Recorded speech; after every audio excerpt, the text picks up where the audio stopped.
As a disclaimer, I have to express that the following is just my opinion.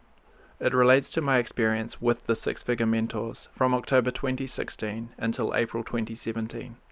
Please keep this in mind, as the company's terms and conditions may have changed. In 2017, I quit the Six Figure Mentors after concluding that it was a trap. A positioning fee of over $2,000 for SFM Elite, and then a recurring fee of $97 per month thereafter, in my opinion, was simply not worth what they provided, and I believe that the over 90% dropout rate that the company has is direct evidence that most others come to the same conclusion. The only way to have a chance of getting equal value back with the SFM is to actively promote the SFM to others, in the hopes of recouping some of that money back through affiliate commissions.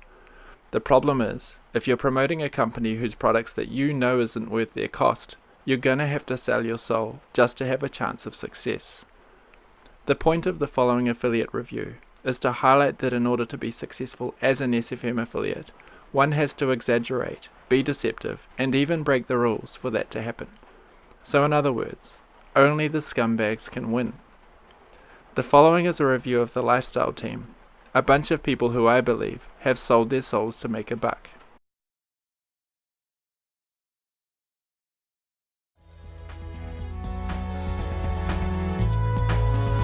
Succeeding affiliates with the SFM will justify their pursuit of new members by telling you that the system works and that they are living proof.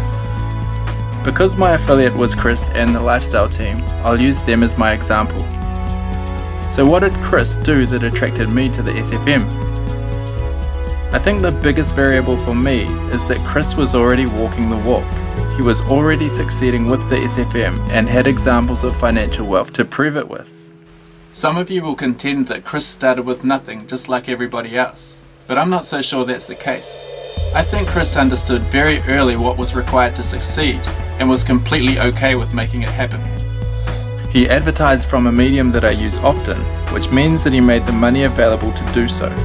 His video production was of sound quality. He said all the right things and in a structure that made sense to me. And he seemed like somebody who I could imagine talking about sports with while drinking a beer. But in hindsight, him and his brother also relayed messages in a way that could be considered borderline breaking the rules when it comes to marketing compliance. I'll get to that in a bit. After making the decision to commit to the SFM, Chris realized early that in order to be a successful affiliate that he would have to invest big money into his positioning and also into his advertising in order to maximize his chances of success as an affiliate, and he did. So of course, I believe upfront advertising and recurring money invested is a key variable to being a successful affiliate. I think one of the biggest things that people underestimate is how much advertising money is required to have success with the SFM. Here's Chris Hall of the Lifestyle team, offering perspective as to how far $35 per day on YouTube will get you. Honestly, $35 is a very low budget. That might sound crazy to people $35 a day, but in terms of YouTube marketing, it is quite small. So you don't want to spread yourself over too many campaigns. $35 per day is $1,000 per month. And you're being asked to make this sort of sacrifice without knowing for certain what the satisfaction rates are for current and former members. So I believe that another important variable of a successful affiliate with the SFM is that you've got to be willing to follow through with making things happen. And not just that, a willingness to follow through even once you know what is expected. And that's a big key. Not only are you willing to follow all the rules to make this thing work, but are you willing to put somebody else in front of the same dilemma and force them to answer the same question for themselves? Where you can typically make money with the SFM is as an affiliate for their products, and the amount that you can earn as an affiliate is linked to how much you pay to position into their hierarchy.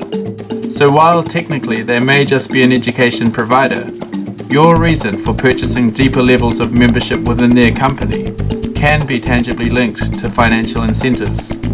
If the SFM is not a business or income opportunity, then why are the more favorable commission rates attached to deeper levels of membership? Is this not presenting an income opportunity motive to purchase deeper levels of membership? SFM's compliancy page says that the SFM is not a business or income opportunity.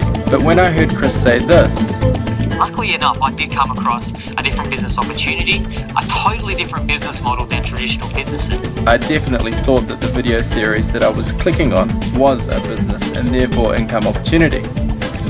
And another thing, the compliance page also says that the Federal Trade Commission does not allow advertisers to make any claim or statement that is above the result that an average person could expect. During my own recruitment period, these income reports from the lifestyle team were prominent features that I ran into regularly, and of course I was influenced.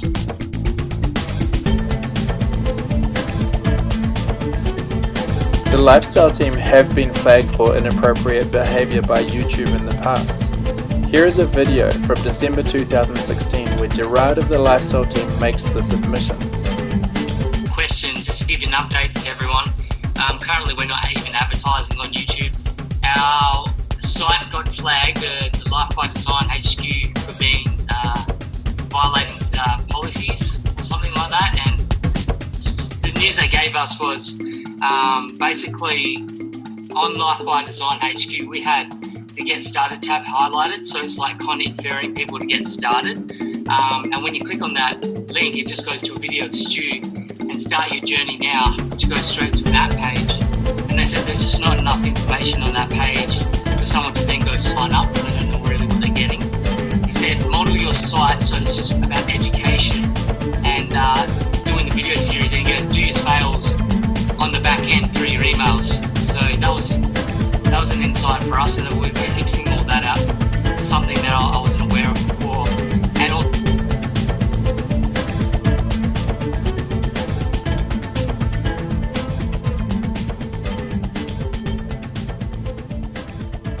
I realise this might sound crazy to some of you, but you're going to give a lot of these people your trust, simply because you've seen them on the screen multiple times already.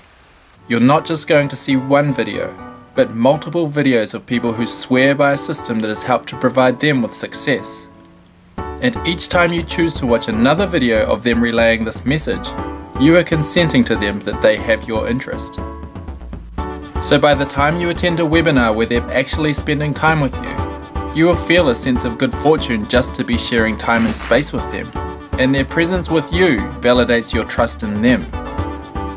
But remember this, if they're not providing you with actual proof that what they have is likely to work for you, then you're just getting lip service.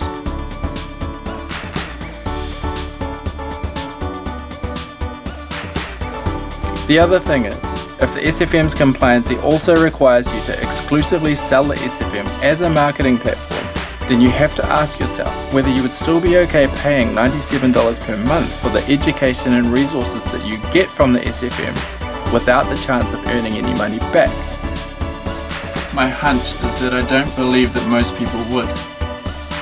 So what I believe is that you have to be able to bend reality in a way that somehow complies with the rules, or breaks the rules without you getting caught.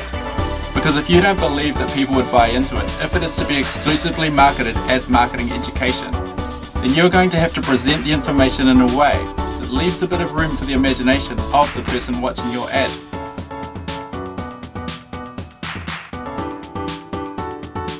So although I don't believe that Chris and his team deliberately set out to mislead people, they'd have to be pretty obtuse to not realise there's a bit of that going on right now. Their wealth is a direct byproduct of other people signing up through them. It's that simple. Good marketing and pure deception has clearly left some marketers confused as to which is which. And I believe that this is especially true if the marketer never really stopped to ask themselves whether the product that they are marketing is actually the legitimate article. It's okay if the product you are marketing is your own, because you have the answers to these questions available to you.